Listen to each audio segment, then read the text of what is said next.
Welcome to our channel. Today we how to upgrade your financial literacy with Bank of America, full guide step by step clearly.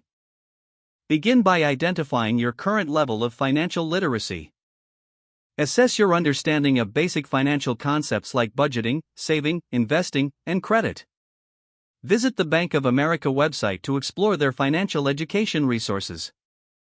Look for the Learning Center section where you can find a variety of materials.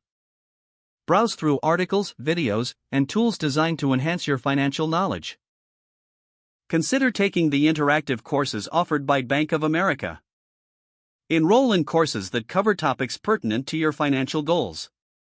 Utilize their budgeting tools to create a personalized financial plan. Review your spending habits using the bank's budgeting features. Set specific financial goals that reflect your aspirations, such as saving for a home or retirement. Take advantage of the mobile app to track your progress in real time. Join local workshops or webinars hosted by Bank of America for hands-on learning. Network with financial advisors available through the bank for personalized advice. Ask questions about investments and savings strategies that align with your goals. Explore Bank of America's investment products to familiarize yourself with practical options. Consider opening a savings or investment account to implement what you've learned. Monitor your accounts and adjust your strategy based on performance and changing goals. Regularly revisit the Learning Center for updated resources and new financial concepts. Engage with online communities or forums related to financial literacy for additional insights. Continuously assess your knowledge and seek to bridge any gaps you identify. Stay disciplined in applying your financial literacy in your day-to-day decisions.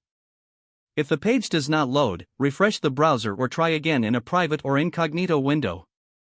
Make sure you are using the correct email address, then retype it carefully to avoid small typos. If your password is not accepted, use the reset option and create a new strong password you can remember. Check your spam folder for verification or security emails, then complete any requested confirmation steps. Enable two-factor authentication if available to improve account security and reduce unauthorized access risk. After signing in, review your profile details so your contact information and settings are accurate. If you see an error message, note it down and try again after restarting your device and internet connection. Don't forget to like this video and subscribe to our channel for more step-by-step tech guides.